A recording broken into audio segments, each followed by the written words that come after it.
I'm Pablo. I head what we call global debt financing here at Santander in the US. So like 5 or 6 floors up here. And warm welcome to you, or not so warm because it's chilly both inside and outside. But anyway, I'm sure as time goes by, it will be warmer. So thanks for joining us. I think it's a very exciting and timely event. And we're very happy to host it here in our premises. I'm focused on the US, however, obviously I have very close ties to Brazil. I have worked with them, with Santander, and with obviously many clients throughout the years. I don't know if you're aware, but Brazil for Santander is the most important country. So we have over 50,000 employees there, and it contributes around 26% of our group's net income. So if one country is important for us, that's Brazil. And on the other hand, if another, let's say, area of expertise is important for us, I would say it's energy and infrastructure. So it's one of our core competencies. We have teams locally, we have teams obviously in Europe, in Latam, here in the US. And I can say, as I'm not part of that team, that the Brazilian team is a market leader, and we have Edson here, who is the head of that team. Okay, so all in all, it's a very important event for us, because it joins Brazil and with infrastructure and energy. No more marketing, I think that's enough, but at least I wanted to take the opportunity to welcome you. Great agenda on perspectives and what to expect from the Brazil market this year. For those, well, actually a lot of you are familiar faces, so you do know about information, but for those who don't, we are the leading publication for news coverage in infrastructure, M&A and refinance, and energy in the infrastructure markets. Our vision is really to get our clients early stage information, follow full life cycle of the deal, and so that they have all the information on who's surrounding these projects so that they can act on those opportunities. Everybody here, you're invited to have a couple weeks access. But for me, I'll give you my card for that. But we're excited to be here, excited to be a media partner, and look forward to hearing the panel. Thank you, guys. Thank you. Yeah, I've actually already subscribed for a little bit, and really you can know everything about every project without ever leaving your desk if you join that. So do take advantage. We'll recirculate the link shortly. So with that, like I say, I want to thank our host Santander and this auditorium. Really a great area. Obviously, Machado Mayor, who has really been the one responsible for putting together this event and getting the speakers. Good morning, everybody. First of all, I'd like to say thank you for the organization of this event, especially to Mr. Ted Holmes from Brazil Chain, and Mauro and Rafael from Machado Meia for the invitation to be here and to have this opportunity to present to you the portfolio of the Brazilian infrastructure project. For me, I'm glad to be in New York. Although the weather is a little bit different that we have now in Brazil, I always like to be in the city and always have something new to know. I would like to make a brief presentation to present to you the investment partnership program. That is where I work as a Secretary of Public Policy Coordination. And then I would like to present some results, and I think the richest of this discussion is to have the panel with Rafael, Edson, and with all of you at the end of the presentation. I extend my gratitude for all of you, ladies and gentlemen, for the interest to be here. I'm very, very happy to have this very qualified audience here, and it shows that we are in the right way in Brazil, and I think we can have a lot of very interesting information for you. So, as you know, we have now in Brazil a new government since the beginning of this year, and one of the highest priority for this new government is the infrastructure, investing in infrastructure in Brazil. And the reason for that is quite simple. Brazil is only held the 80th position in terms of the World Economic Forum competitiveness ranking, and if you consider only the infrastructure capacity criteria, our position is still worse. So we have a lot of to do in terms of investing in infrastructure in Brazil. An overview of the scenario in 2016 when the investment partnership program was created. We have insufficient investments, we have a lack of governance for the infrastructure agenda in Brazil. We have a challenge that is to recuperate the country's credibility and also to attract new players into the Brazilian market. Because, as you know as well, we have the car wash in Brazil, we have the financial crisis in Brazil, and so the biggest national players were out of the game in terms of infrastructure investments in Brazil. And because of the fiscal constraints in Brazil, we don't have public budget to fill the gap in terms of investment infrastructure. So there is only way, in the government point of view, that is going for a public-private partnership. And that's the reason and the context for the creation of the investment partnership program. I think that is very interesting to say, because in Brazil we use it to have the culture and it's not only a Brazilian privilege. When you change a government, the last government did everything wrong, and so we start to change everything. And I am the investment partnership program since the beginning, the creation of the program in 2016, and the program continues stronger than Bolsonaro's government. So we receive more attributions, and so our challenge and our responsibility is even bigger now in this new cycle that the investment partnership program has the mission to coordinate the Brazilian federal program for concessions and privatizations of infrastructure projects. We are linked directly to the Presidency of the Republic of Brazil, and each project, in order to be part of our portfolio, needs the approval of the IPP Council. The IPP Council is composed by 7 ministers of state and coordinated by the President of the Republic of Brazil. It shows the high commitment of the Brazilian government with this priority agenda. So once a project obtains the approval of the IPP Council, it becomes by law a national priority. And so it's our role at the special department of IPP to use the enforcement of the Presidency of the Republic of Brazil in order to face any obstacle that this project will face until the end that for us is the auction. We based our action in the investment partnership program based on 5 principles. First of all, governance. So the IPP is the hub. In an infrastructure project, we have a lot of different stakeholders from the government side and also from the market side. In terms of government side, we have the sectoral ministers, the regulatory agents, we have the Congress, we have the control institutions, we have the license environmental institutions, for example, the subnational governments, for example, the municipalities and the states in Brazil. And so IPP coordinates with all of these stakeholders the entire process, since the structuring of the project, monitoring, supervising, the public consultation, the approvals, to deliver this into the market. And from the market side as well, we coordinate, we want to be the gate for a new investor to come to invest in Brazil. We talk with the concessionaires, with international investors, with embassies, so we coordinate with all of these stakeholders this agenda.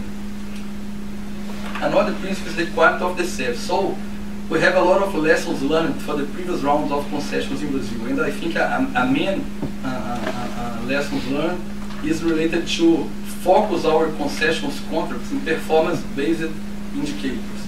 So we take a very careful attention for this, to focus our contracts based on performance indicators.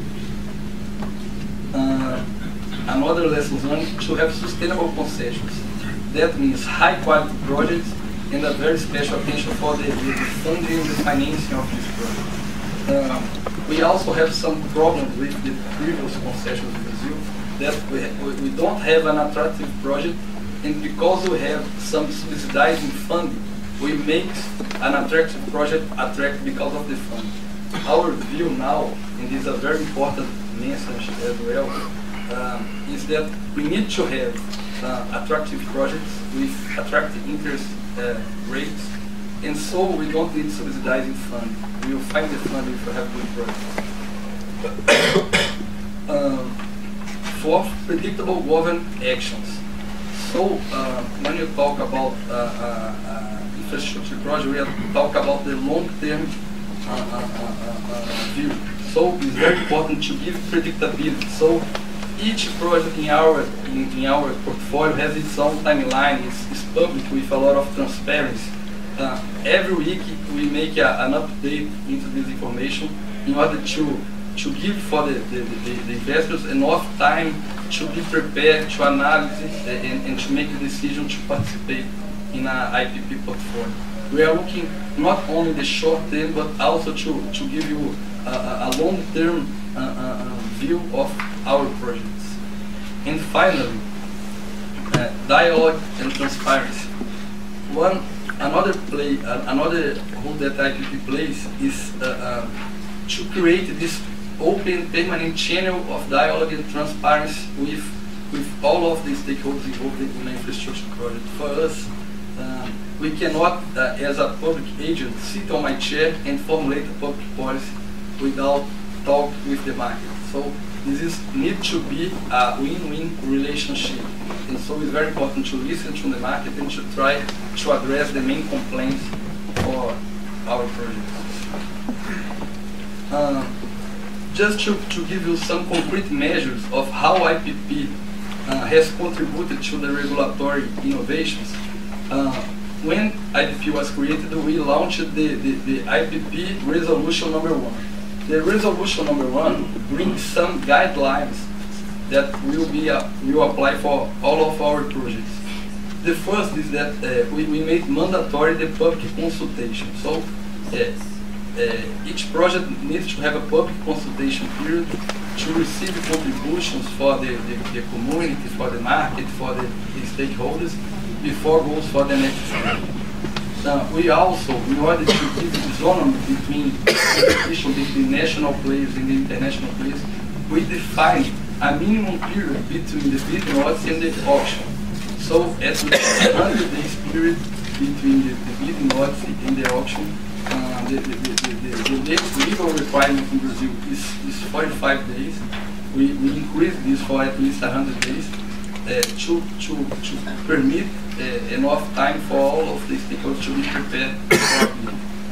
And finally, we publish at least the bid documents in Portuguese and English, in some cases other languages as well.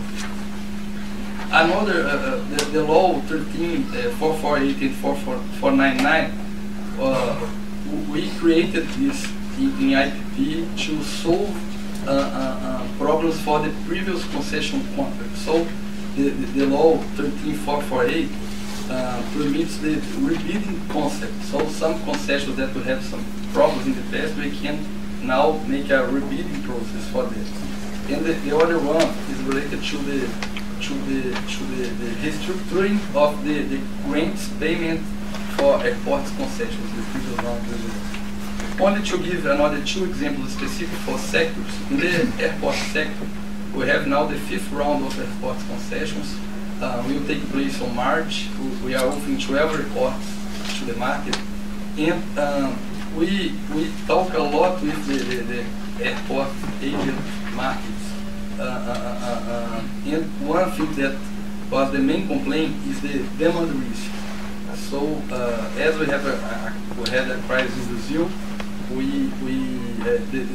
our forecast failed. So we have a decrease in terms of demand of passengers, and this impacts a lot the previous contract. So for this next round, the Brazilian government is sharing the risk with the private partner in terms of demand. So we define the bidding criteria is the 50% of the net present value of the concession. So the winner will be the one that gives the highest economic proposal, and the other 50% of the net present value, we converted that in terms of percentage. We have a period of currency for the year 1 to the year 5, because the most of the investments concentrated in these 5 first years of the concession, and then we have a ramp up from the 6th to the 10th year, and then we have this percentage, fixed percentage, and so if the demand increases, the government will take part of this increase, and also for the other side, if the decrease, we will share with the private partner this demand risk. Another thing that we discussed a lot in the government was to make our contracts less prescriptive. So instead of having obligatory investments, as much as possible, we are changing that for demand triggers. It applies for the airport sector, it also applies for the highway sectors, and we want to apply for other sectors as well. And finally, in the oil and gas sector, one of the main complaints is about the Brazilian legislation for local content. So in order to bring more competition and more efficiency in the process, we make some flexibilized in terms of local content, and also we use it to have Petrobras mandatory participation in every pre-salt blocks, and now we change that. It's not more a mandatory participation of Petrobras in order to open the market for other players as well. So there's some concrete examples of the IPP action in terms of regulatory innovation. To give you some figures about IPP, since the beginning of the program 30 months ago, we qualified 193 projects in our portfolio. Among them, 124 are already concluded. That means we had a successful auction and a contract signature. These projects represent investments around $67 billion in the next years in Brazil. And the Brazilian government received by grants and bonds more than $12 billion in this 30 months. So this will contribute a lot for generate new jobs and incomes in Brazil and boosting the Brazilian economic development. Most of these investments start to be executed now, because after we have the contract signature is the beginning of the process of improving our infrastructure capacity. These projects are from a multi-variety of different sectors. Most of them are from the energy sector. In energy sector, we concluded transmission lines, distribution companies. So we finished in December the process of the privatization of the distribution companies, the Brazilian distribution companies. So we sold 7 distribution companies in Brazil in the last 30 months. And also some generation projects as well. Another highlight here is the port sector. We concluded 17 ports auctions, and also the yes, we have 7 projects, 1 highway. So is the distribution in terms of sectors by our projects. If you consider the investments by sector, for sure the highlight here is the oil and gas sector. The oil and gas concentrate more than 60% of these investments, and another very important indicator for us, the oil and gas sector has a very important multiplied factor in terms of impacts for the economy. So these investments in the oil and gas will produce much more investments for the Brazilian economy. That's why the oil and gas sector is so important for the Brazilian economy. Another very important indicator for us, and we are very proud of that, is that if you consider the 124 projects, 47, the winners were foreign companies alone or in consortium with Brazilian companies. Most of them are their first entrance into the Brazilian market. for us, this is very important to show that we are in the right way. We are putting Brazil again into the radar of the international investment community. And so for us, we are very proud of that. We really want to have these players in Brazil, and we really want to have new players come to invest in Brazil. And we really believe that we have great assets, so great opportunities to invest in for all of these guys.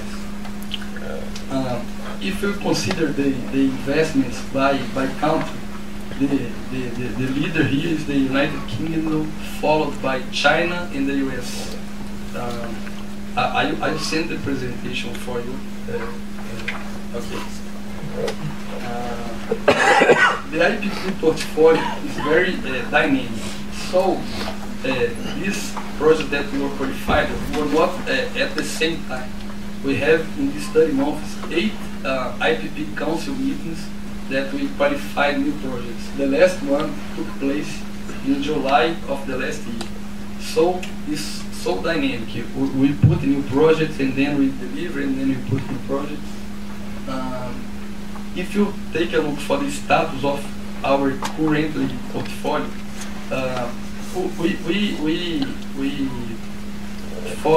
we monitor 6 main milestones for each project in Brazil in IPP. The first is the pre-feasibility study. So we spend a lot of time in the pre-feasibility stage because we really believe that this is the most important stage for a project. If we have a very qualified study, a very qualified project structure, we will deliver a good project to the market. So we still have 16% of our portfolio in this stage of pre-feasibility studies. The preparing for auction, we have here 3 main milestones. The first is the public consultation. That's when we present to the market the pre-feasibility studies and also the first draft of the bid documents in order to receive contributions and to improve our model. Then we go for the Brazilian Court of Accounts approval. The TCU is a very important player in the infrastructure ecosystem in Brazil. So we need the approval of TCU in order to go for the next stage. Because of car wash and this corruption case in Brazil, TCU have a very important role that is to check the compliance, to check the legality of the process, and to give, because of that, legal establishment. After TCU, we have the bid notes. As I said, we have this at least 100 period days before the auction, and then we have the auction. So we still have 20% of our portfolio in this preparing for auction, and then we have the 64 already concluded that I said. We still have 69 projects in our portfolio. It represents more $30 billion in investments. And we have this in different sectors. We have a lot of railways, and we need to invest a lot in railway in Brazil. Maybe it's the sector that can most impact the coast Brazil in terms of logistics in Brazil. So our goal is in the next 10 years, we can double the participation of the railway in the logistics distribution in Brazil. We have ports, we have oil and gas, we have airports, so we have a huge variety of great assets. I distributed some material. It's not the whole portfolio for you, but it's the short-term projects. And if any of you have interest to know more about a specific project, it will be my pleasure to talk to you after this panel.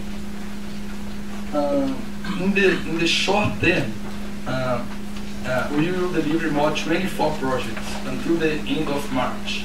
So we have in March an auction for 12 airports. This is an innovation as well, because instead of offering to the market a standalone project, we offer clusters of projects. So we are offering 3 clusters of projects. A northeast cluster composed by 6 airports. The main vocation of this cluster is the tourism. That is, the northeast of Brazil is well known because of the tourism potential. We also offering a Middle West cluster composed by 4 airports. and the Middle West cluster is the Brazilian soy production, is the Brazilian region that have the growth comparing to China, so is the most the area that has the most faster development in Brazil. And finally, we have the Southeast cluster composed by 2 airports, Vitória and Macaé, and the main vocation here is the oil and gas industry. These 2 airports are strategically located into the Brazilian frontier for the pre-salt area, so a lot of potential to be developed as well. We also will offer 10 ports, 4 in March and 6 in the beginning of April. We have a very iconic project for us, that is the North-South Railway. Is the first railway concession in the last years in Brazil. It's very important because it's the backbone of the railway system in Brazil, and will link the agribusiness production of the center of Brazil to the ports for the north of Brazil. So it's very, very important for us. And also we have another project that is the Comair Integrated Communications Network. Is the Brazilian Air Force project to integrate all the communication of the air traffic in Brazil. As we are starting a new cycle in Brazil, we are looking for new projects. So, as I said, the portfolio of IPP is very dynamic, and so we are looking for new projects. We have now a preliminary set of potential projects and how it works. We have some projects that are already in the IPP radar, and we also receive some proposals for the sectorial ministries in Brazil.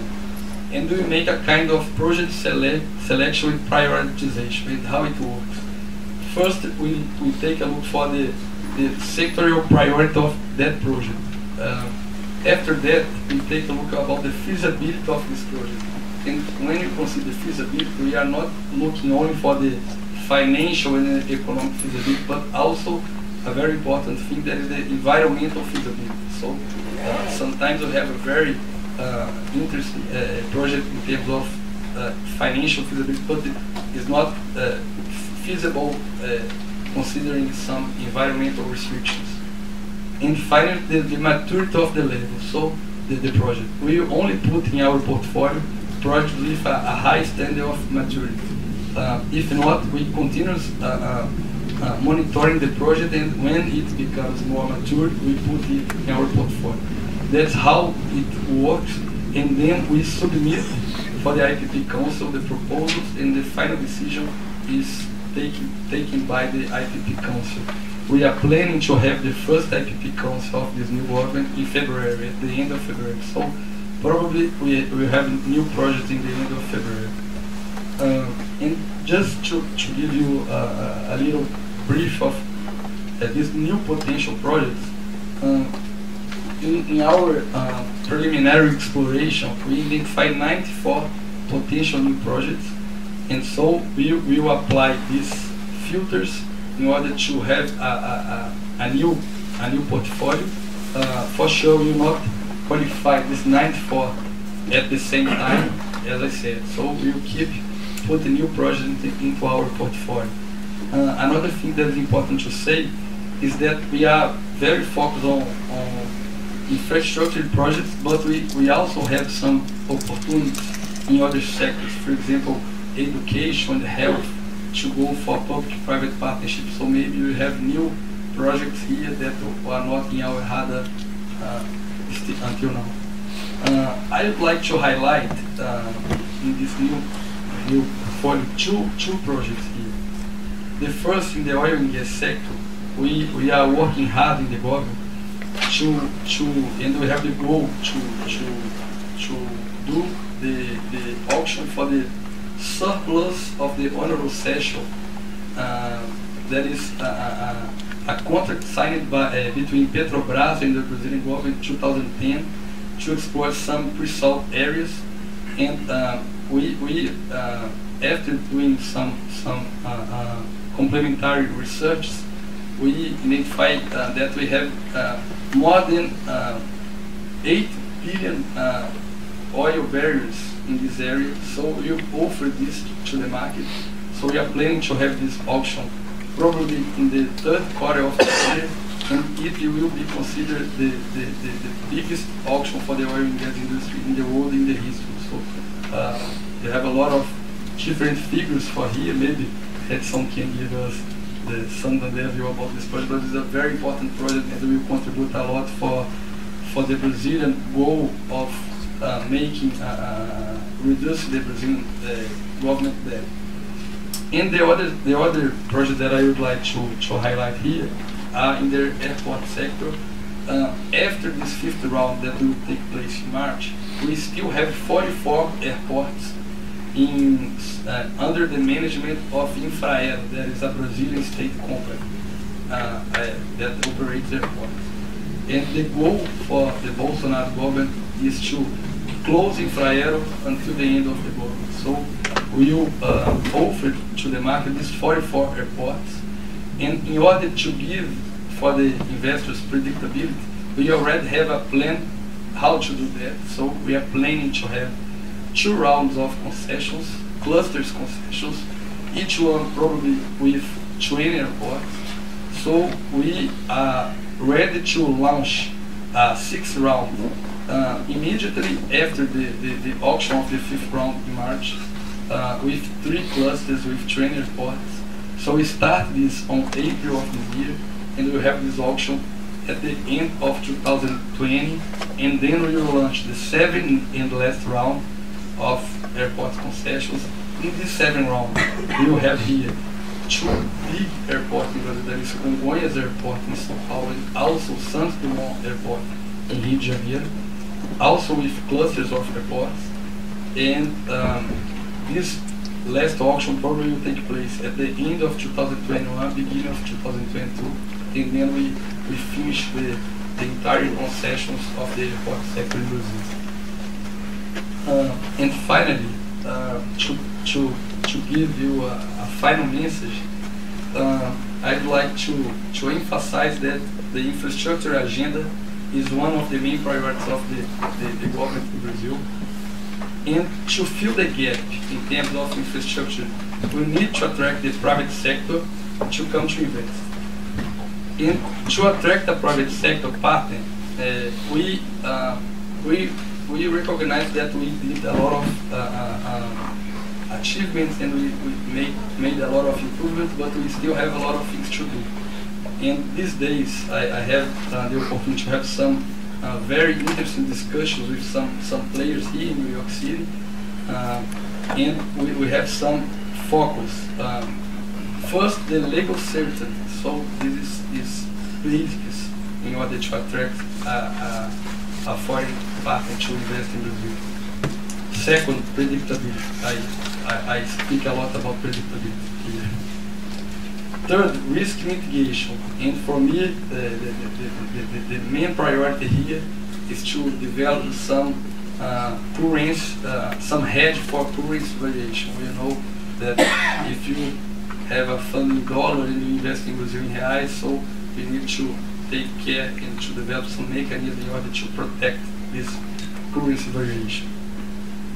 Finally, we keep moving, keep improving our regulatory framework for different sectors.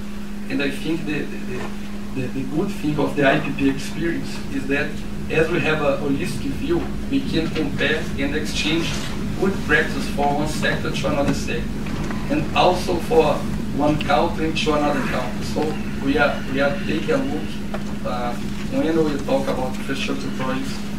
We know that we are competing in a global scale, so it's very important to be aware of what the other countries are doing, and to, if there are good practice, we can apply this in Brazil for sure. As I said, the application of international best practice.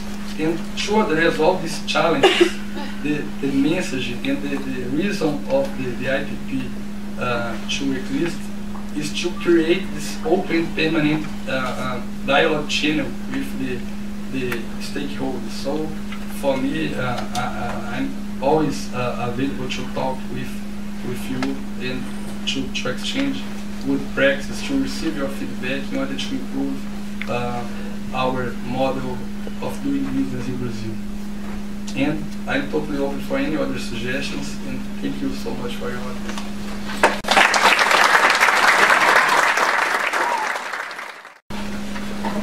So thank you, Pedro, for your instigating presentation. I'm sure that it makes us all be even more willing to get through the details and challenges of investing and financing the major infrastructure projects in Brazil.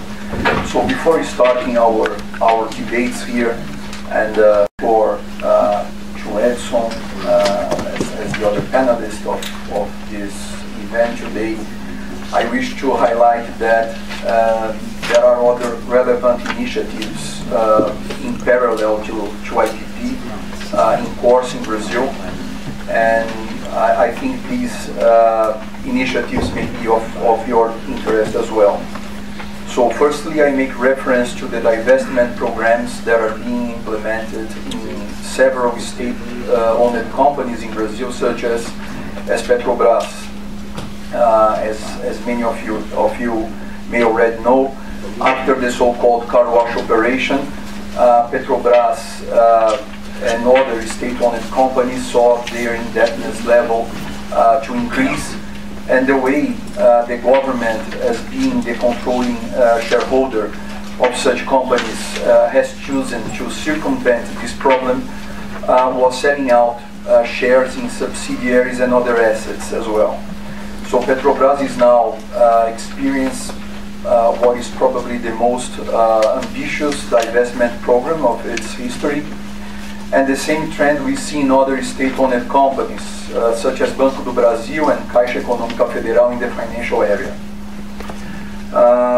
Secondly, it's worth mentioning that major infrastructure projects modeled as PPIs or concession agreements are also fostered by states and municipalities in Brazil.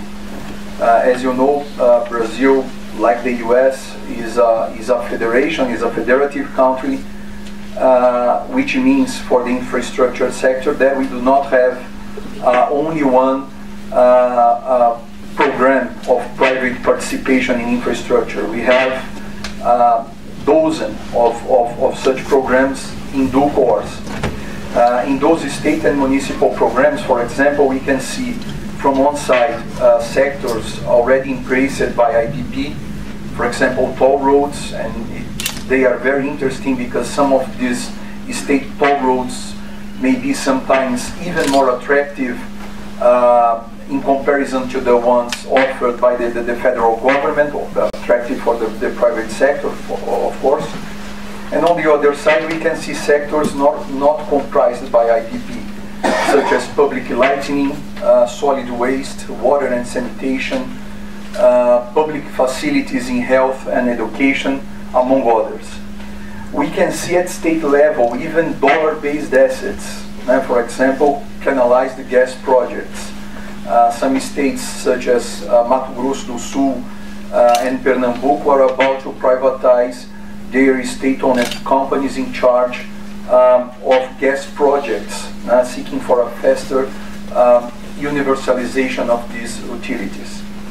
Last but not least, we are currently phasing out more creative alternatives for private participation in those states and municipalities going through financial distress, which is the case of Rio de Janeiro, Rio Grande do Sul, Mato Grosso, Goiás, and some of Minas Gerais, and some few others. So far, only Rio de Janeiro has been admitted under a special state recovery program, which provides certain reliefs to the state, of course subject to certain commitments towards fiscal austerity. Among such more creative alternatives pursued by these states, one may count for securitization of past due taxes and royalties. For example, royalties due based on oil and gas projects, privatization of state-owned companies as well, or other assets, and among other alternatives that have as per objective raising funds, and that may be of the interest of international financial players.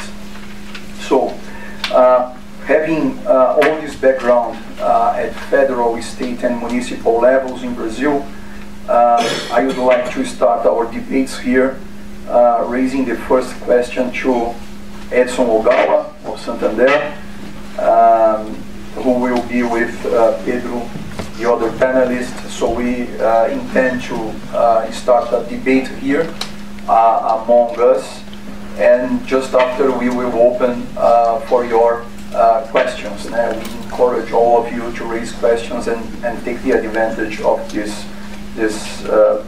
time and opportunity here. So Edson, having spoken about all these projects, how do you think the sponsors will get financing in this new scenario with this new administration, with the IPP program, the Bolsonaro as being the president of Brazil, and mainly what will be the role of our development bank, PNDES, the commercial banks, the infrastructure debentors, and foreign lenders? Okay. Well, thank you very much for the question. First of all, good morning to everyone, and also it's a great pleasure for me to represent Santander here today and share this panel with Rafael and also Pedro. I think before answering your question, Rafael, I just want to give a couple of information about the infrastructure sector to give a big picture of this segment in Brazil. As was mentioned by Pedro and also by you, the investment needed for infrastructure in Brazil is huge, right? When you look to the last 2 decades in Brazil, the average investment in the infrastructure sector was around 2% of our GDP. 2% of our GDP is insufficient even to recover the depreciation that we have with the infra assets in the country, right? So we should be aiming to invest something around 5 to 6% of our GDP. That is the level of the other emerging markets are investing in the infrastructure, right? So from China to Russia to India to Chile to Colombia, all of them are investing something around 5 or even more of their GDP, right? So we are far behind of what we need. Just to give some numbers, what this means, each 1% of our GDP should be something around 20 billion USD of investment, right? So we have been investing around 60 billion USD in the infrastructure sector in the last 20 years, but the last 3 years, due to the crisis, not only economic crisis but also political crisis that make everything more difficult, the investment dropped to 1.5, around 1.5 of our GDP, right? And we should be investing something around 100 to 120 billion USD per year, right? To answer your question in terms of financing, we have to define in which scenario we are discussing the financing alternatives for the infrastructure in Brazil. To be realistic, I don't see it possible to jump from 1.5 to 2% of our GDP to 6% in just a couple of years, right? This is a process. As Pedro was saying, it's not an easy job to put a project in the market from the government perspective. I mean, we have to do all the studies, and we have to follow the procedures that we have in Brazil in terms of control, compliance, and so on. So it takes a while to get this done. But on the other hand, when you look to the pipeline that we have for the short term, for the next 2 years, is much stronger than what we saw in the past 3-4 years, right? So I think it's feasible to reach something around 3% of our GDP. I think that is the target of the government, right? So we would be talking about something around 60 billion USD. Part of it is going to be invested by the government, by the public sector, not only the federal level, but also the state and municipality, as you said as well. But a great portion of this will have to be invested by the private sector. The only way that we can get to these 5 and 6 that I mentioned before is through the private sector, right? I think the public segment has reached their limitation in terms of budget for this kind of investment. So we have to be able to attract new investment to the country. So answer your question, looking to the scenario where we have 3% of our GDP investment in the infrastructure sector, I would say that financing will not be a bottleneck for the country. It's not a volume that the market cannot absorb. But of course, through saying that, I'm assuming that BNDES will continue to play an important role in a different manner, right? What I see for BNDES in Brazil, they should change 2 main things, right? The first one is related to the subsidies, right? Brazil, I think, is the only country that we have the concentration of the financing in just one bank, and this bank is controlled by the government. In the end, the government is giving subsidies to get lower tariff, but at the end, who is paying for this subsidy is the population as well. So at the end, it just changes the pocket, right? And all subsidies only make sense if it's temporary. And in Brazil, and somehow in the past, the subsidies applied for finance in Brazil was something considered regular and normal and could be for good, right? So something was wrong regarding to that. But this issue, I think, has already been addressed by the last government. They approved the law to change the way that BNDES and all the development banks in Brazil is going to finance. It's going to have the end of the subsidies in the next 4 years. Actually, it was 5, but last year was the first one. So in the next 4 years, we are going to see gradually, as it has to be, the end of the subsidies. So the first change, important change in the way that we do finance in Brazil infrastructure is already in place. The second point in our view is regarding to which sectors BNDES should be focusing, right? If you look to the portfolio of BNDES and other development banks in Brazil, because we do have other development banks, regional banks, they have been focused on basically the power sector, transmission lines and power generation projects, right? The participation of BNDES and BND, for instance, there is the Northeast Development Bank in Brazil for water and sewage or for PPPs in the, as you said, solid waste, education, healthcare, security and safety, and so on. It's very, very low, right? And so you ask me the question, which sector I think if the private sector is prepared to step in and have a higher market share for infrastructure finance, is exactly the sectors that BNDES has been focusing. So what should also change, that as development bank, they should focus on market flows.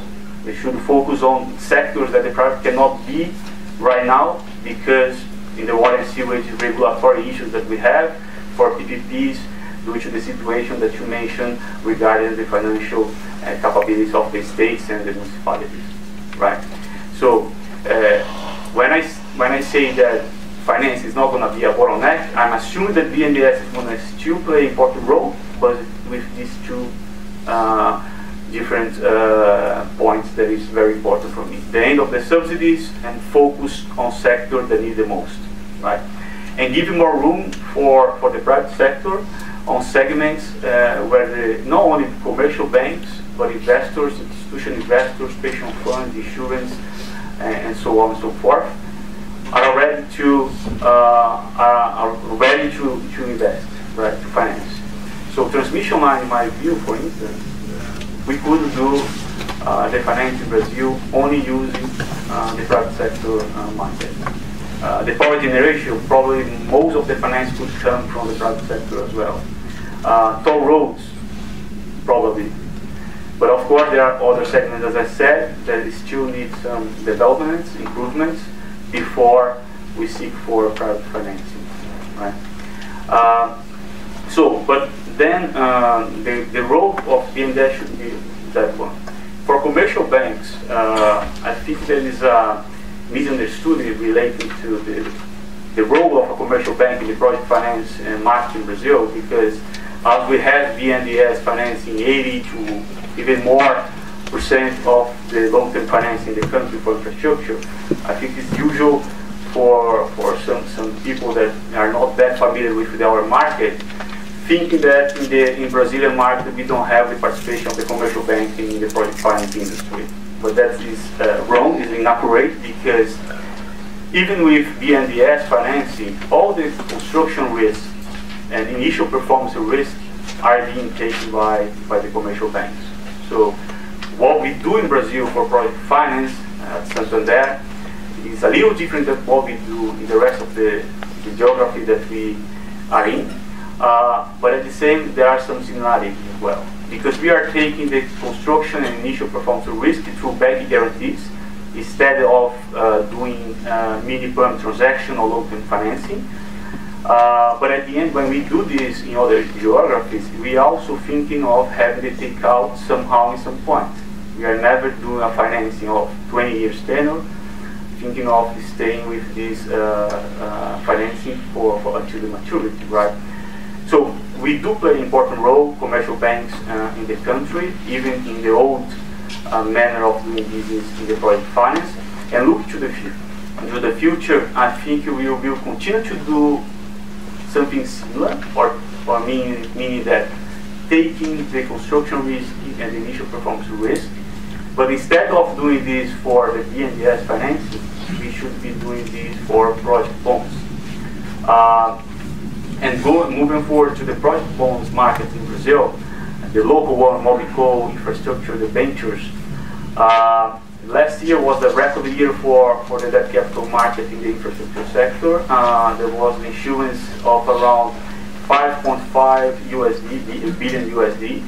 This level of finance is similar to the financing of BNDES last year. So the market share of the bonds was much bigger than the other years. Just for comparison, in 2017 was 2.5 and 2016 was 1 billion USD. So the market is growing fast. I think there is appetite for different types of investors for this type of financing or investment. And also one thing that is extremely important for the development of this market is the macroeconomic aspect, right? The only way to develop this capital market in Brazil is to keep the interest rate on the government level in a reasonable level. Otherwise, it's much easier for a pension fund or institutional investor to buy government bonds, right? But at the end, this market is growing fast. And I think the capital market in Brazil can play even a more important role than compared to other Latin countries, where the participation of the bond market is around 15%. I think Brazil can be higher than that because of its size. Just to give another idea, under management by assets, by pension funds, private banks in Brazil, we have something around 1.5 thousand billions USD. So there's a lot of, and 95% of those money, cash, is invested in government bonds or in corporate bonds, such as bank.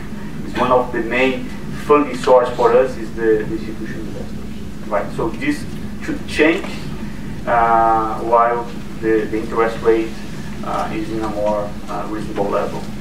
And finally, when we talk about foreign lenders, there is a couple of additional challenges for that. Of course, one of them is the FX rate. And different than any other Latin countries in Brazil, we don't have any sector in Brazil, the infrastructure segment, with the exception of the oil and gas, that has some link to revenues in USD or hard currency. All of them are in BRL. So the finance must be in BRL for obvious reasons. Being that is make the financing coming from international lenders in USD harder, right? But again, with 3% of investment in the sector of our GDP, I think the local market maybe can absorb, including the local market multilaterals that can provide financing BRL. But if you want to seek the 5 to 6% of our GDP, then it's unavoidable to access the international market in hard currency. And then we are going to have to discuss with the government how we can do it. Because in Brazil, every time that we take the discussion to the government level, not this government, the last one or older one, the answer is pretty much the same. And this is the last alternative that they want to seek. But in my view, in our view at Santander, this is unavoidable. And as soon as we get started the discussion, the better. Good. So, if I understood correctly, you were assuming that we, so in Brazil, have enough room for the next few months or years, seeking so all these investments already organized or prioritized by IPP. But in the next future, we will need to be open to the international markets, for example, to issue more project bonds and so on. And then, as you anticipated, and Pedro Bruno has done the same during his presentation, the biggest challenge to be more open to the international markets will be the FX risk. So, do you deem that FX risk is still a major concern? So, considering this next future, and so how is your thoughts, or which is are your thoughts on that? How could we implement a good mechanism to mitigate somehow this risk and foster the international participation in our project bonds? Right. It is a major concern. It was in the past, it's right now, it's going to be in the future, and in any country, right? And when you deal with local currency, the emerging market is always going to be a concern.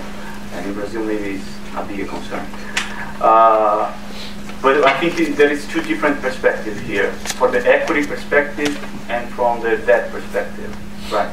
From the equity perspective, I think, looking to the results of the auction, as Pedro was saying, there are several international investors investing in Brazil right now.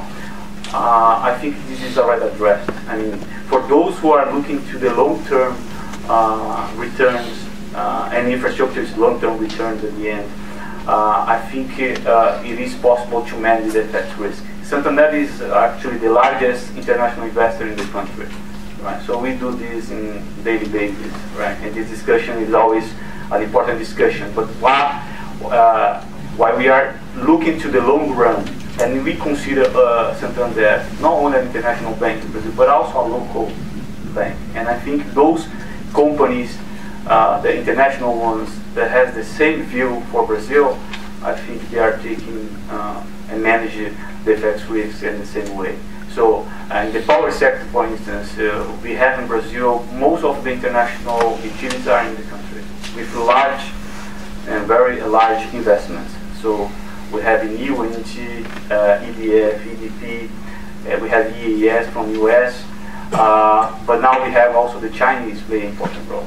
Right, so we have CTG, SPAC, State Grid, all the largest Chinese utilities companies are in Brazil right now. And all of them are taking the FX risk, but this is from the equity perspective. When we go to the debt perspective, that's right. For that perspective, we do need to address the FX risk in a different way. As again, 90% of our infrastructure assets in Brazil are in BRL. The finance must be BRL. So this is the discussion that we have been having with the multilateral banks for the last 20 years. The last 2-3 years, they started doing financing in Brazil in BRL because it was the only way that they could enter in our country. Something like the same. I mean, the only way that we can do business in Brazil is to be local at this moment. But look again, the mid-term and long-term, we're going to have to find a way to access the international market in the hard currency. And there are certain measures that can be taken in the next years that I think could help. I'm not sure if it's going to resolve, but it could help, such as extending the benefits that we have, tax benefits that we have for local bonds, what we call infrastructure debentures, to bonds in hard currency. So exemption for income tax, right? And another benefits of doing this is allowing bonds to be issued under the international law, not local law, expanding the secondary market, and also probably use a more standardized loan contract agreements. Another measure that could be taken, in my view, the way to start accessing the international market would be in hard currency. So there's two ways to address the FX risk. One is the issuer taking the FX risk and managing the FX risk. The other one is the investor of the bond taking the FX risk. I think we are trying to do the second one, but in my view, the way to start this process is doing the opposite. The issuer taking the FX risk and managing the FX risk through the derivative market. We do have a derivative market that is quite liquid in Brazil. Of course, if you ask me, is it possible to do a swap for a 15 years transaction, 10 million USD? No, it's not. But at a certain level, it is possible. We did a transaction last year, 15 years swap transaction from LIBOR plus to CDI plus. But we should count, at least during a certain period, with BNDES, for instance, playing a role to try to mitigate the FX risk, but something temporary, not something for the long run. And also, we do have an ECA in Brazil. And the ECA, or Brazilian ECA, also could work on this. This is a process because the investors, the outside international investors in Brazil have the FX problem, and also they don't understand our market that well because it's not really interest for them because of the FX risk. The combination of the both, knowing superficially Brazil and the FX risk, make this market very, very hard to move forward. So from this debt perspective, would, in your opinion, local players have any advantage over the foreign players, or vice versa, or how do you see the interplay between them? Advantage for local players, but also there are some advantage for international players, right? The advantage for local players is, as I said, infrastructure in Brazil is in BRL. So for them, FX is not a problem.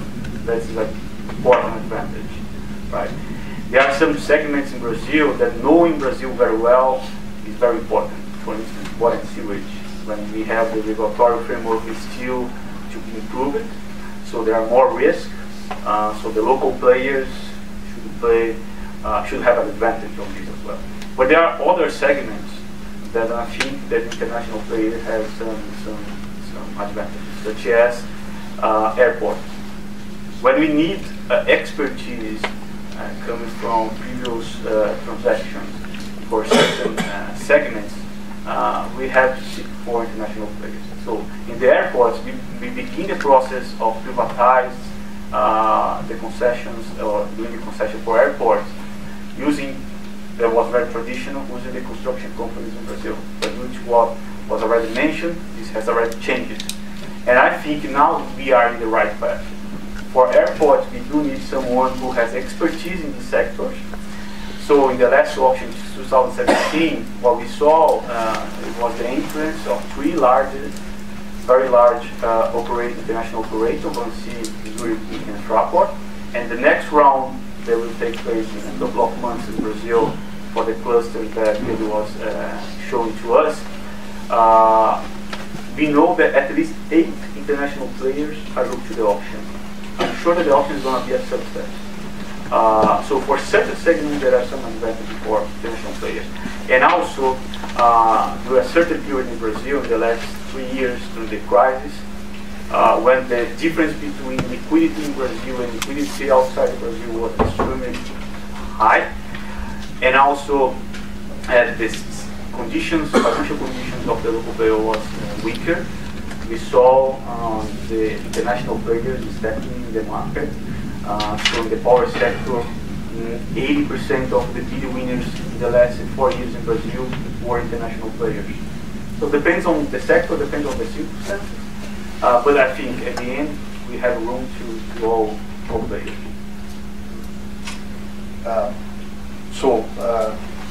Passing the word here to Pedro, I think, Pedro, there are some aspects of your presentation that should be highlighted here.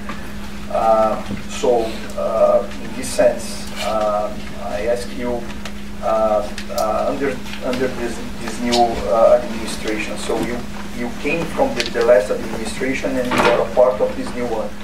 Do you think that this new administration,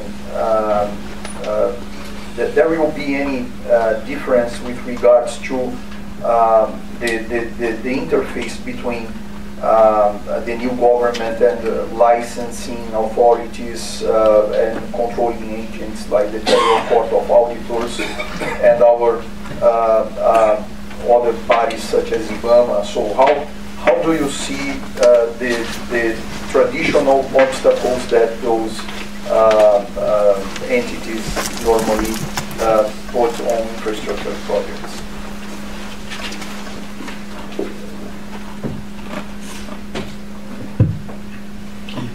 Thank you for your question. I think an important thing that is what you say is, for example, the IPP structure. One of the main complaints, and it applies for all of the sectors, are related to the environmental licensing process in Brazil. So we have some cases, for example, in the oil and gas sector, that a winner bid for a block and then wait for 5, 10, 12 years to obtain an environmental license. This is unacceptable. So we created in this new administration inside IPP a unit, a secretary, to focus his action to facilitate the environmental license process in Brazil. So this is very important because as we want an investor to come and to keep investing in Brazil, is also part of our job at IPP to make a kind of post-bid monitoring. And so we enter to solve this kind of problem. So we have some problems in the oil and gas, IPP Act, and we have the license. We have, I can give you a lot of examples related to the environmental license. For example, in the airport sector, in Floripa Airport, that we had the auction in 2017. Zurich, that was the winner in the risk matrix of the concession contract, is the obligation for the concessionaire to deliver a new terminal until October of this year. It is an obligation of the public partner to deliver the new assets to the airport. It is an obligation of the Santa Catarina state in Brazil. And we had the risk to have a new terminal and cannot access the new terminal because we do not have the access. So it's again unacceptable. So IPP works together with the environmental institutions in the state level, in the municipality level, in the federal level. So we obtained the environmental license for this new access road. And then we have some problems for the state to have funding to finish the access, and so we work together with BNDES in order to obtain the funding for the access, because we cannot accept to have a new terminal and don't have the access of the terminal. It's not a federal government obligation, it's the state government obligation, but it's the same, you know. We want to have a better infrastructure, and so we need to solve any kind of discovery. So it's an example of how IPP works. And talking about the environmental license, because of the creation of this new unit, I think we can have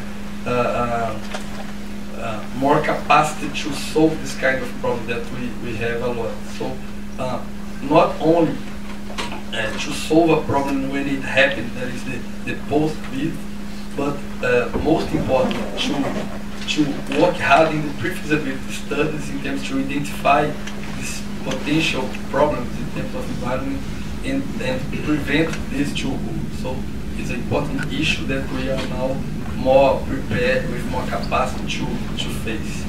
Talking about the control institutions, DCU, in my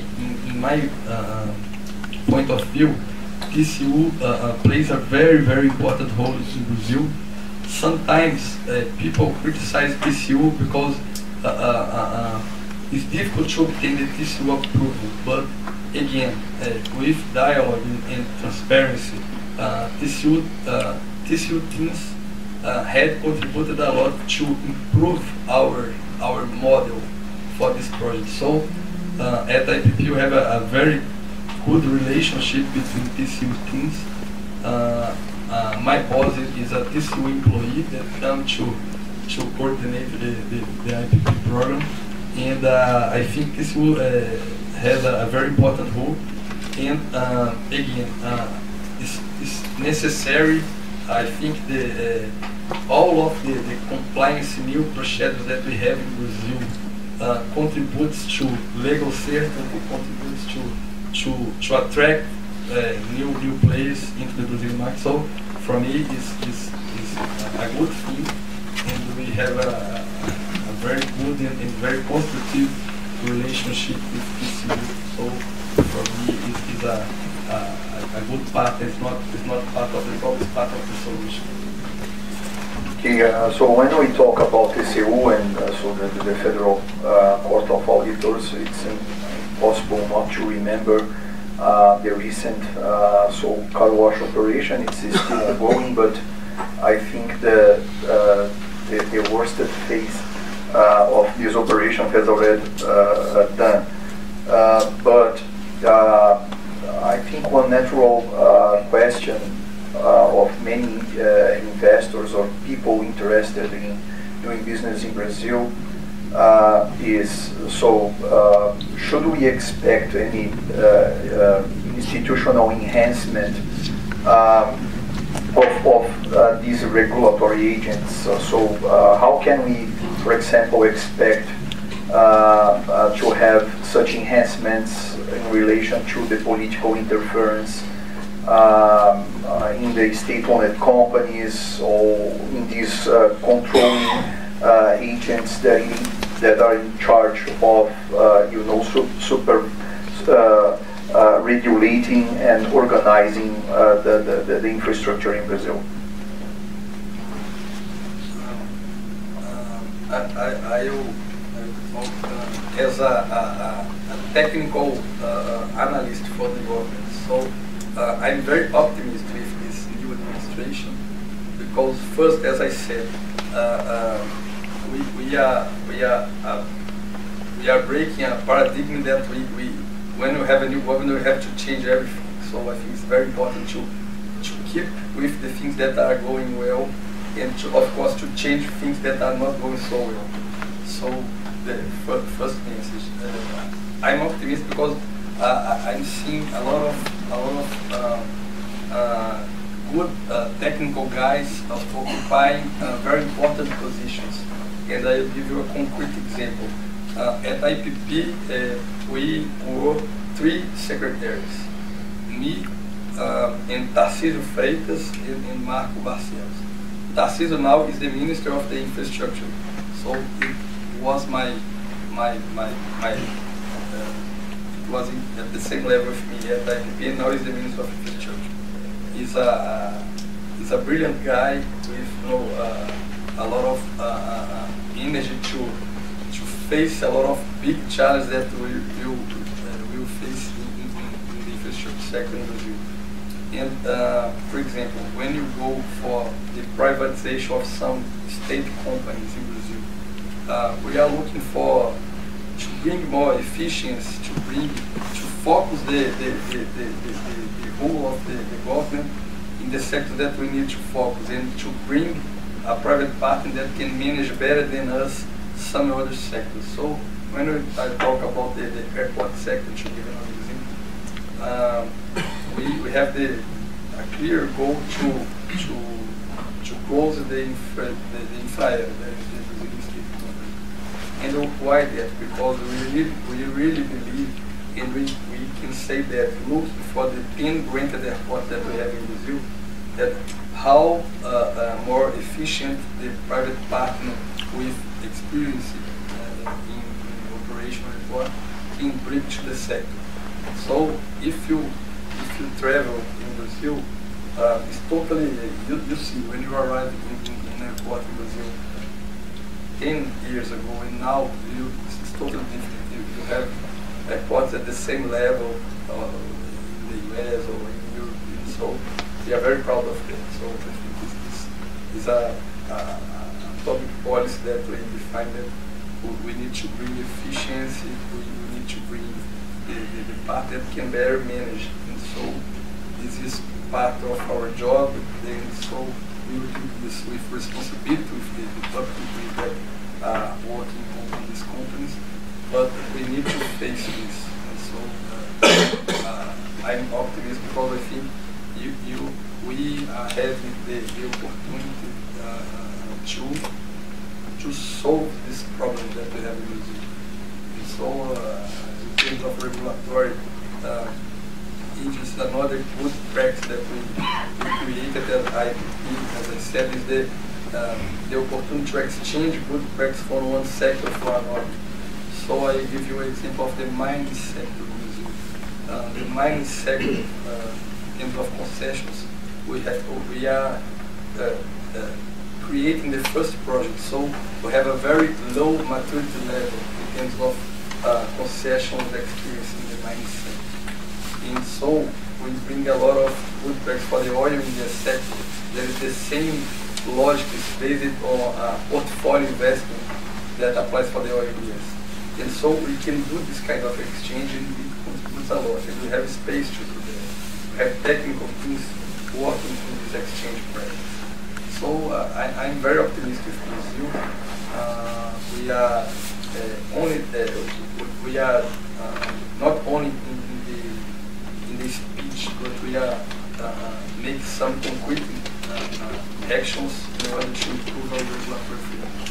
I think it's an important message for foreigners that are looking for Brazil, because when you talk about a concession contract, we are talking about a marriage for 25, 30 years. So for sure, it needs to be based in credibility. And as car wash unfortunately show the world, Brazil have a lack of credibility because of this.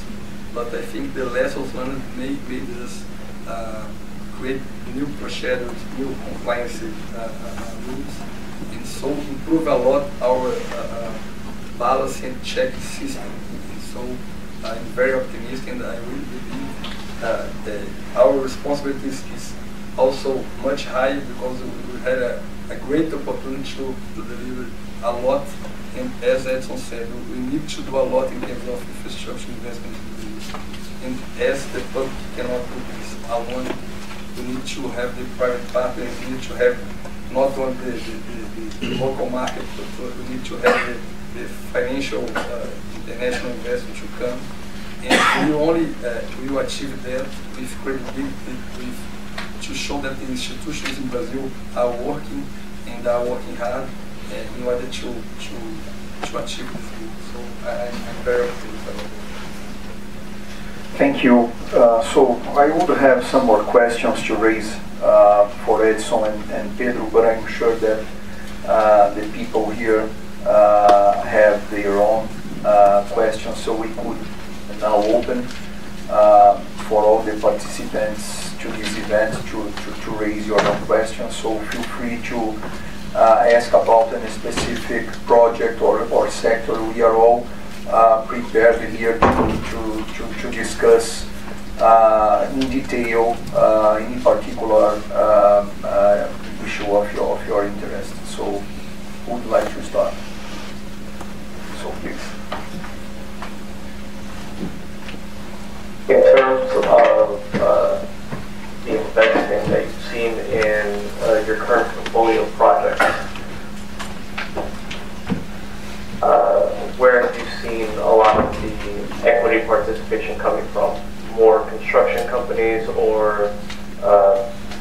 sector, pilot funds, etc.?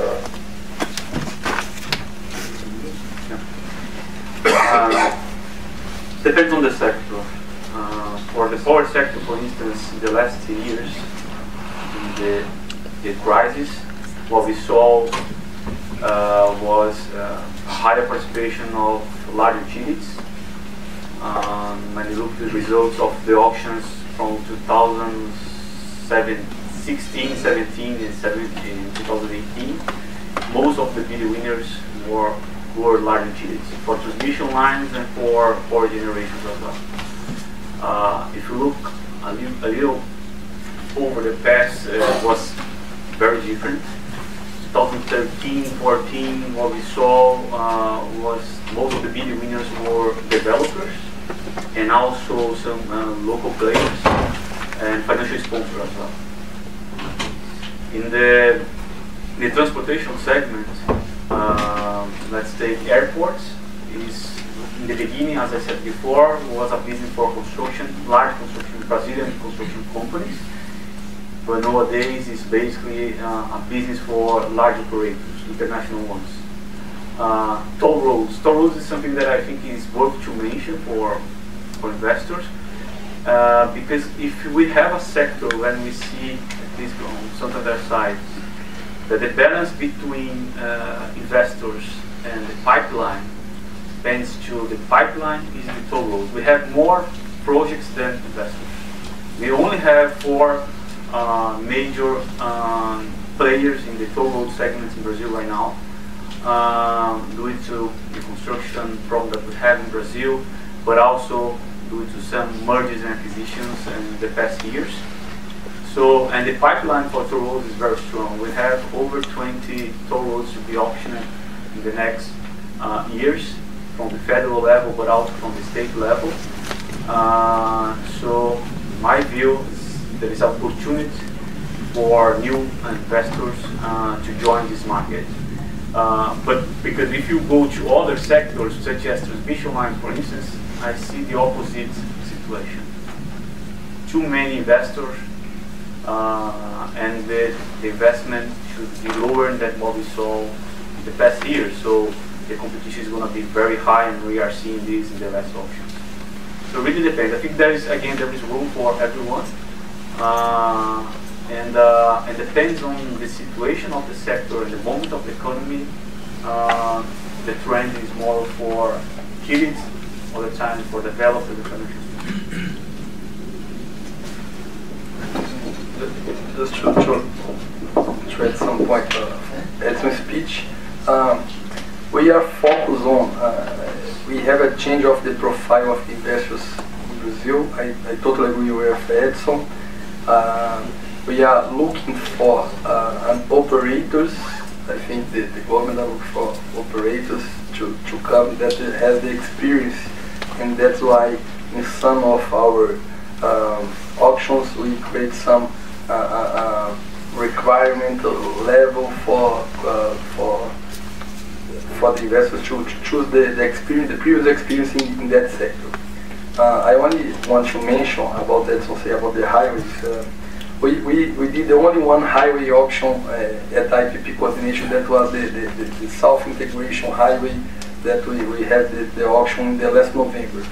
And I think it's very interesting because to talk about this project, because in the highway sector that we have maybe a lot of problems based on car wash and this profile of Brazilian giant construction companies that are now out of the game.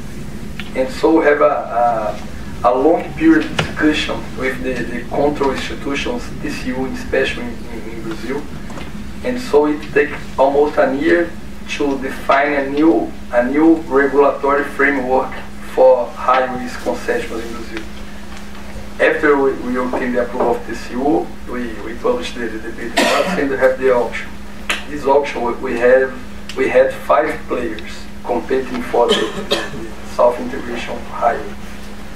The bid criteria was the lowest tariff for the toll road, and so we have a decrease in the tariff in order of 40%, and we have 5 players is two Brazilian toll road concessionaires, CCR and Ecovias. One investment fund, that's a different profile of investment, Patria. We have SACI, there is an international player, a Spanish concessionaire of highways. And we also have a consortium of medium Brazilian construction companies, another different profile of play. We have, as I said, 40% decrease in the tariff, and the first three players, the difference between one and other, or less than 5%. CCR was the winner, and for us it shows that if three of these players have a very, I think the difference between CCI and PAT was 2%. So it's a detail if you consider the whole picture. So it shows that we are in the right way in our point of view. Because we could attract different profiles of players, we could have competition, and for sure we want to improve. We know that we have more things to improve. As Edson said, we had a huge portfolio of highway concessions that this year we are planning to have 2 or 3 new auctions of highway concessions. But it's important for us to have these different profiles of companies, just to add on that.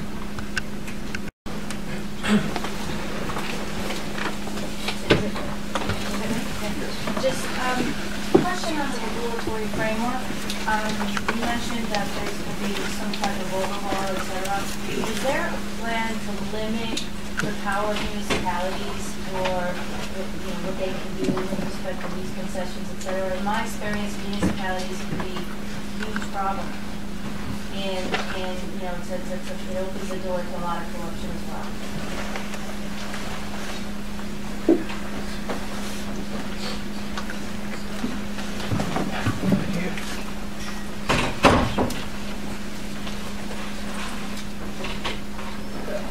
If I understood correct your question, the IPP portfolio is focused on the federal level projects. Okay, for sure we have a lot of interaction with the municipalities, and we also bring to us now the portfolio of subnational projects, as Rafael said about public lighting. This is the municipality will be the public partner in this case. We are working to improve the institutionality of the municipality, to prevent the municipality corruption case. For example, we need to have at the municipality level people from the government side that can discuss and can have a critical view of the modeling. And so we are working on that. But I don't know if because when I talk a highway concession. The little things are the ones that hold up a project, and it's rights of way, or the permits for this and that. I know it's at a federal level, but municipalities are always involved in one way or another. And so that's a big problem. They always want a piece of the action. Okay, no, I catch your point. So maybe because of you need some municipal permission, is a space for for some kind of demand that is not a legal demand. Is in that point. So no, I mean sometimes by constitution or by law they have certain rights and powers and so forth. And I'm not sure how involved these municipalities will be in these projects, but I'm sure there's going to be some involvement. So your concern is clear. We have at least 2 different trends that show some government concern in respect of such power of local political agents and so on. And I can mention you such trends. So the first one is one of the biggest focus of corruption, even in local levels, are the state-owned companies. So when the IPP was created more than 2 years ago now, just after President Temer enacted a new law on state-owned companies, In the same, trends of improving and enhancing the regulatory and investment bodies related to government. This is a federal law, but it's applicable to all federative levels. So all these state-owned companies, not only belonging to federal government, but also to local ones, are subject to the same law. And this law dedicated a very large section on governance rules. So how to appoint the board of directors, the officials, the executive officers, and so on. It's a very important one. So at this very moment, the second trend I mentioned is related to the regulatory agencies. For sectors such as water and sanitation, the problem you are mentioning is concentrated in the regulatory agencies, because they are in charge of issuing such licenses or authorization, and also judging some disputes with the concessionaires. It's about to be enacted a new law on the regulatory agencies in Brazil, also applicable to all federative levels. And one of the main concerns of this new law will be exactly the governance. So how to appoint the directors of these regulatory agencies. It's something very new. I can't say how this new government is prioritizing such law on the regulatory agencies, because of course there are so many laws to be enacted in the next few months, so related to pension reform and the tax simplification and so on. But I'm sure it will be one of the next future laws to be enacted in Brazil. And only to add some points, when you talk about the federal level projects, the obligations of the municipality is crystal clear in the concession agreement. So we really know in the private part, really know what the municipality has in terms of rights and what they don't have. So it's crystal clear in order to prevent this kind of corruption.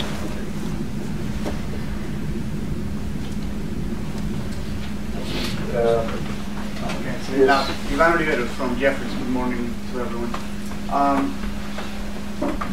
A key sector, within the infrastructure industry is the construction companies, right? And as we all know, as a result of the Lava Jato, most of the construction companies are in disarray in Brazil. The ones that used to build everything that's related to infrastructure. So how do you see that construction sector evolving? Do you see the room for international players coming? Do you see these construction companies emerging from restructurings? We've seen some of them in very dire financial situations. So the credit worthiness of those construction companies is key for this infrastructure program to actually happen, right? Because investors will look at them, and if they don't have any alternatives, how are these investments going to get done? So how do you see that evolving? Do you see room for construction companies coming back? Do you see room for international companies to participate? What's the construction sector looking like after Lava Jato? Okay. Thank you for your question. For me, I think we can have both alternatives that you present. We have space for new players to come in the construction in Brazil. We have space for new national players, as I just mentioned. For example, in the case of this highway concession in the south of Brazil, some small and medium-sized construction companies in Brazil making a consortium in order to participate in a bid. So it is an alternative because of the volume of investment that they need to have. So made a consortium of Brazilian small and medium-sized companies. The big companies that have these problems with the car wash also negotiate with the government the compliance in some and also can be back to participate in these bids as well. To give you another example of international newcomers that are coming to occupy this space in Brazil, for example, in the airport sector, Fraport, the German company that won the concession of Porto Alegre and Fortaleza airports, they contracted a German and a Portuguese construction company to make the investments in the expansion of the airport. Vinci, there is the French company, contract a Portuguese construction company to come to invest in Salvador airport. So we have space for sure. We have a lot of demand in terms of construction works in Brazil.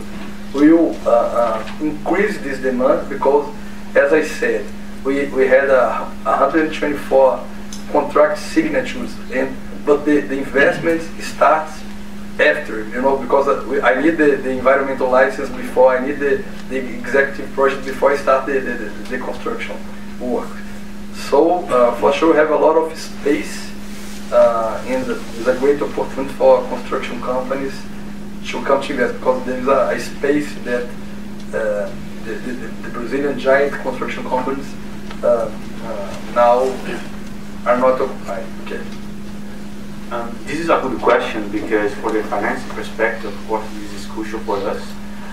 If you ask me if I think it is feasible, for instance, to have a large hydropower plant constructed in Brazil right now, one of the main discussion, and it would be a very hard discussion, would be who would construct these large power plants, because it's not a matter just of the expertise of the construction company, but also the practical workness that you mentioned that is important for the financing perspective. As was Pedro saying here, we saw some newcomers coming to the country, maybe from Vinci, as he's mentioned, and also Fraport Hire. There are a large Chinese construction company also in Brazil right now, but none of them has expertise in the country for large construction projects, right? So this is a topic that we have to advance in Brazil, because again, if you ask me if a large hydropower plant or a very complex construction project in Brazil would be feasible from the construction perspective, the answer would be tough. And I do think that the construction could be the largest one with the branch from all of them. I think one of the trends is that they're going to focus on construction. The core business of them is going to be construction. So I do think that we are going to see those companies in the future being an important player in this segment, where we do need newcomers. And in 2 years ago, in an auction for a transmission line, we were advising a financial sponsor. And the main discussion, and it was a perfect entry point, because there was no competition. The government was willing to pay much more than they were in the past, so the return was extremely high. But the one question that remains during that period was who would build the transmission line, right? And the discussion with the financial sponsor was focused exactly on this point. And they did, they won. The EPC contracts need to be assessed dragados. That has some business in Brazil, but it was tough to conclude which company could build the project for them. So this is a good point for the finance perspective. It's crucial for us. But again, I think for airports, there's not much capex of complex construction. Transmission line, the power generation is focused now on renewables, that also there's no much civil works on this. I think we can manage. If you want to come back to large construction projects, then we have to advance in this matter.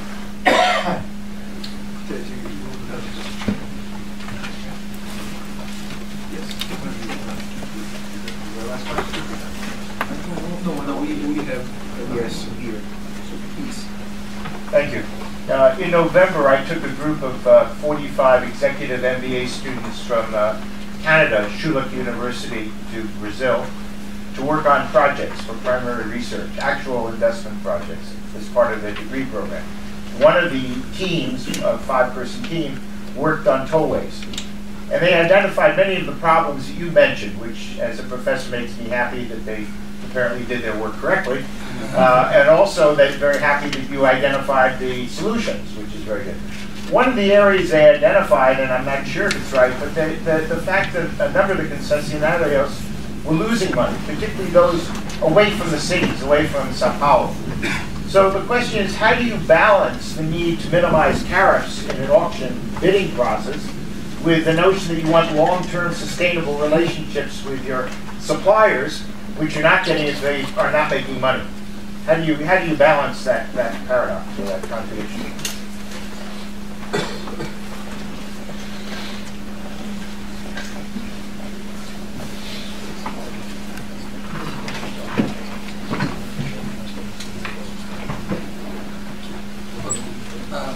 I think we have two main issues here. First, that this bidding criteria to have the lowest tariff, we are just discussing this now in the government, because in some cases, and thinking about, for example, hedge mechanism, maybe it's important to change the bid criteria to go for a grant.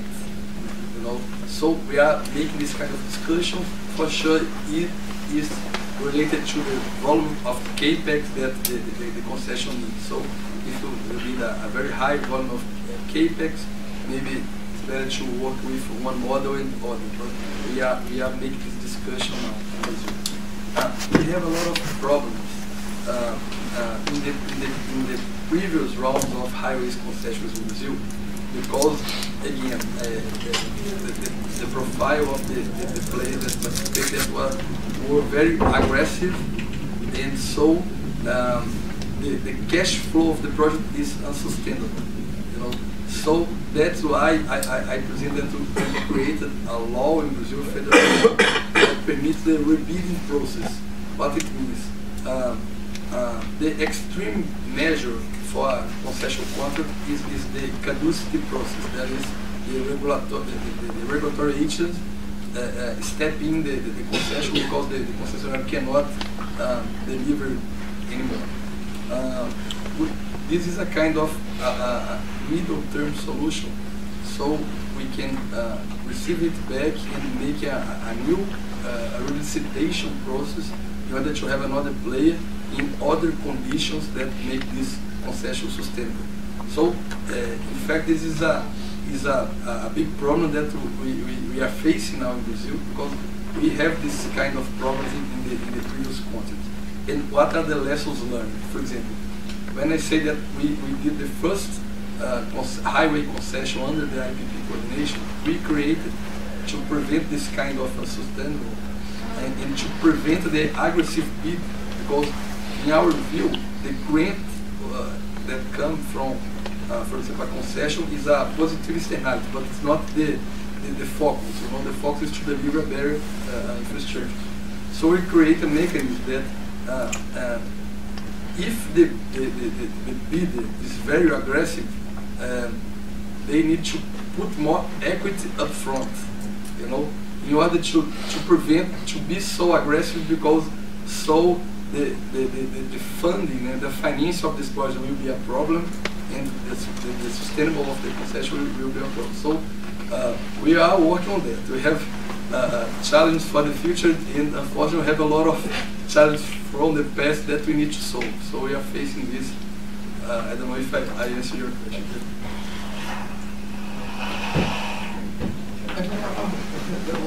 Final question? Okay. What progress is being made on standardizing the loan documentation? Because I remember there was a transaction that many of the banks in the room worked on, and that the concession agreement and the loan document, the CapEx triggers don't make reference to each other. The guarantees for the development banks have references to lowercase fines, penalties, etc. That's potentially expose banks to unlimited liability.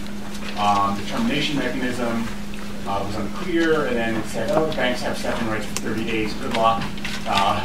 executing that in 30 days in Brazil. So what progress is being made to kind of bring those documentation and processes to more international standards or best practices we see in like Australia or Canada, et cetera? I can answer that question. I think that problem that we have in Brazil is directly related to the way that we finance infrastructure using development banks that can provide terms and conditions that any other player in the market cannot. So they can impose certain type of provisions that is not usual for the international standard, right? So when you look to the project bonds, local project bonds, the debentures, and you see the loan agreement from one transaction to the other, you're going to see much more similarities with the international standards, right? So this is directly relating, in my view, to the withdrawing of BNDES financing in the infrastructure market. Would be very common or normal to migrate our standardization to the international market. So we are already seeing this, but we have a lot of room to improve, because one of the lesson learned for our side as a bank in the last 2 years, we had several problems in Brazil for some loans, is that the guarantees that we have in Brazil, when we have to execute that guarantees, is far away of what we are expecting, right? It's not as easy or practical as is in other countries, so we have lots of room to improve in terms of the legal aspect of this. This is a work that has been done by several law firms in Brazil, especially with the government, because you are right. Everything in Brazil, when it comes to the loan agreement, is something different. But again, it's because of the presence, or strong presence, of the development banks. So this will not change in normal. It's a natural course. I understand we have to see, but I thought we were done with the timer, right? Yeah, I think we're done with the time. I think we can continue the discussion. People come out of. Well, I tell you, we'll do the following. Those who say it's time to get back to the office may. Okay. Those who want to continue asking questions, feel free. So you're all welcome to depart, and if there are other questions, we could.